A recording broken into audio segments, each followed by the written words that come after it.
Hi everyone, I'm Jessica, welcome back. Today we're working on the assembly of the Avery quilt. So let's get started. I'm setting up for assembly for the Avery quilt. So I am making a queen size version of this quilt. However, just for instructional purposes, I'm setting it up as a baby size. The queen is really big, and just size limitations and explaining a baby's gonna work really good. So for the baby quilt, you need 16 of the chain blocks, and you can see I have those already laid out here. Now, what I did was I kind of just put them set as a diamond, and I made them in rows. So this layout has 4 chains across the top and 4 down for a total of 16. Once I have these laid out, I then go ahead and I start to put in my hearts. Now, for me, because I chose to make my chains all the same, which is different from the first time I made them scrappy, red and pink and white. But for this one, there's no thought into these, how they lay out. They all are the same, so it doesn't matter. Now for my hearts, they are different. I'm just going to come in, this quilt uses 9 hearts, and you can see here, it's these empty spaces where I'm filling in the 9 hearts. So I'm gonna fill in the hearts. My general method for this is I fill them in, and then I just put them however I have them in order of my stack. Once I do that, then I stop and I take a look and I see if I need to move anything. And if I do need to move anything, I'll then move around the hearts, or if these were scrappy, and these might get moved too, just until the layout is the way that I like it. With on-point settings, you have your blocks tipped on point like this, and then these portions on the outside here, these 3 triangles that you're seeing, are going to get filled with setting triangles, and that's going to happen all the way around the quilt. This baby version has 3 setting triangles on each side, and then at every corner, you'll get a corner triangle. So first, I play with this layout until I'm really comfortable and I love how it looks. Once everything is set up here, then I will start putting in my setting triangles. And simply that just means laying these cut triangles out in the spots that they go in. That's one of the sides. So I will repeat that on all 4 sides. Okay. I have all those setting triangles laid out. Now, typically when I assemble on point, I save the corner triangles for last. That's why they're not put here.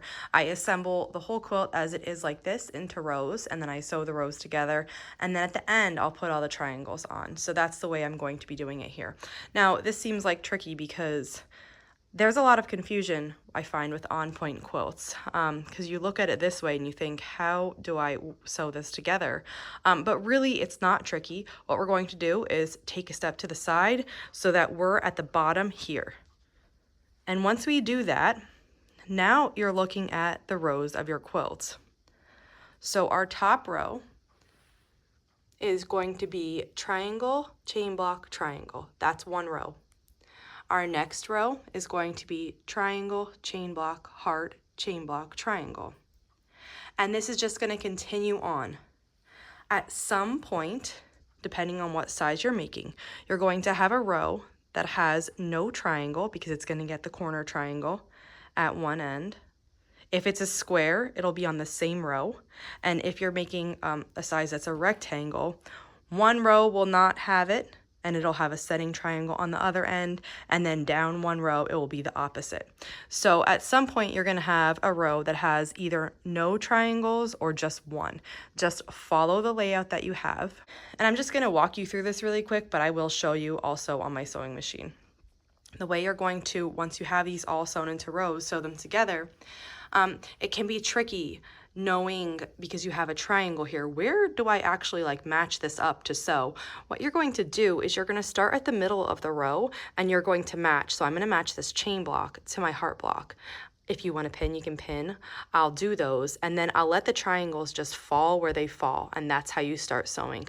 The triangles are going to extend about 1/4 of an inch past your row. That is how it's supposed to be. That's your seam allowance. And then you're going to repeat that for every single row, sewing them together. And once your quilt top is all together, you'll just go back and add your corner triangles. And then this quilt top has borders. So you'll finish up by adding your borders and then your quilt top will be finished. So let's sew one of these rows together so I could show you. Okay, so I have my first row brought over here, and as I mentioned before, it's a triangle, a chain block, and a triangle.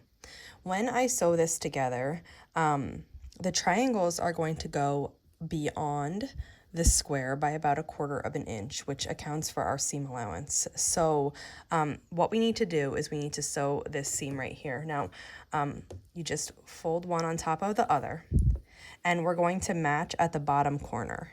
Now, I like to just turn this around for me, so I'm going to do that now, but you don't have to. You can leave it how it was and you know, put the square on top if you want, but I like to do it like this. So I'm sewing these together, and I just kind of start, since I'm not pinning, I start sewing to just get it anchored. And then I just take a second and make sure that it's laying correctly. And once I know that it's laying straight, I just want to make sure it's all matched along this edge. Then I just sew across this. And this is my first piece sewn on.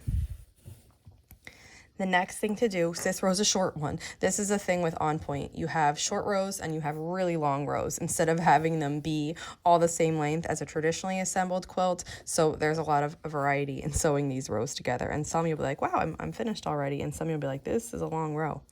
But it's just what On Point is. So the next one, I'm putting my triangle, I'm matching it on the bottom corner, and I'm going to start sewing. I think for these, I find that I like to have the triangle on top because I want to make sure that it's laying correctly on the square rather than having it be like hidden underneath and not seeing the whole bit of it. That's why I rotated it that first time and then sewed it, and then I turned it the other way to sew this seam. So now this first row is together, and you're going to have 2 overhangs here at the top, just like when you're making half square triangles. And if you were perfect at sewing, which I'm not, you'll have about 1/4 of an inch hangover. You're going to see this one is a tiny bit smaller than this one. And I just probably pulled that triangle tighter, this one tighter when I was sewing, and I left the other one just a little bit looser. And it's really okay. It'll blend in and get lost in your seam allowance. But now this is ready. So I'm going to set this row aside and grab row 2.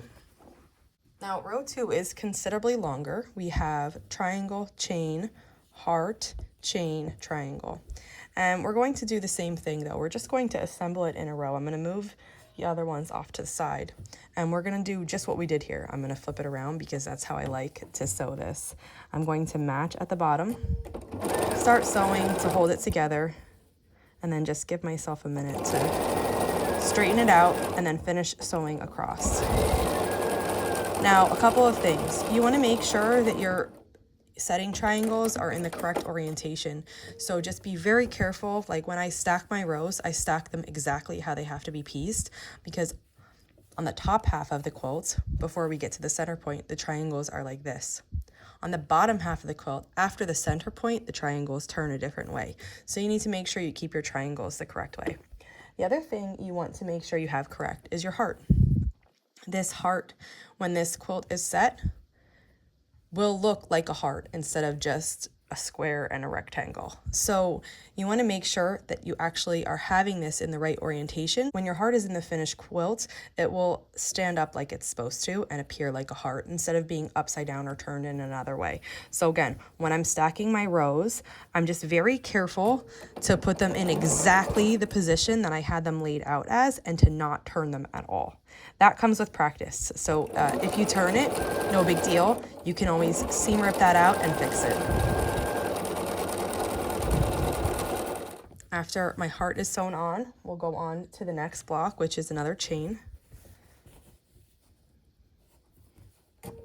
And just sew across the side here. And the final piece in this row is a setting triangle, which was laid out just like this. So I want to make sure I keep it the same, and I don't want to turn it. This is incorrect for this portion. This is correct. And I'm going to start again by matching the bottom. And because I already have this big row, I'm just going to hold this in place. I want my pieced portion on the bottom and my triangle on the top. That's just the way I'm comfortable with. So I kind of I started at the bottom by matching it, and then I just like worked my way backwards so that I know that that top is in line correctly, and I just hold it with my fingers and then sew this through. Okay, we're going to have a row just like we did before, but this one's going to be longer. We still will have our 2 overhangs that we'll need to trim. They'll be further apart now because they're always where your setting triangles are. So I'm just going to trim that. Let me get this little thread too. I'm going to trim that, and then we'll just scoot the row back and trim this other side. I like to trim it from the back because I can get it very even with the block without guessing then, because I just go right up next to that block and trim. And now this is what our row looks like. Now it depends. You can make all of the rows just one at a time, and then sometimes I have a little piece of scrap paper here, but so sometimes I would I'll write it row, so this is row 2, and then I will put it on here in exactly the way that the row should be oriented if I'm sitting here, so that I know not to turn it or anything by accident. I would just pin this on. Another thing you can do is just start assembling. Once you sew a row, just sew it on to the quilt. That is one way to not get mixed up with your rows and to just keep everything like neat and orderly without any confusion. So let's do that. Let's sew a row together just so you can see what I was talking about before about how you match these up. So in the quilt, this is how this is going to sit. So I have row 1 here. My chain block is directly above my heart block, and these 2 chain blocks are below a setting triangle. So it's important to look at the layout for the whole row so that you know you're assembling this correctly, because it is a little different than a traditional assembly method. So I'm going to take the smaller row and put it on top of the bigger row. And then I need to just decide how I want to push my seams here. You can push them towards the heart block or towards the chain block. It really doesn't matter. But once you pick one, it's usually good to be consistent, because then your whole quilt will have the seams pushed the same direction. So for this one, I'm going to push my seams away from the chain blocks. So that would be toward the heart blocks or towards the setting triangles. I'm holding this, I have this seam nesting right here, and I'm holding it with my finger. And I'm just going to work backward with the triangle, just like I did when we were sewing these on. Okay, and then I'm going to get my needle right there and start sewing. Okay, and then I take a second to make sure everything is in line. And I'm going to sew right to where my finger is holding those seams together. Then I'll stop and I'll adjust. So now I need to push my seams underneath towards the heart, and on top I'm going to push them towards the setting triangle. So I'm holding that seam again where they should be nesting, and then we'll sew across this next block.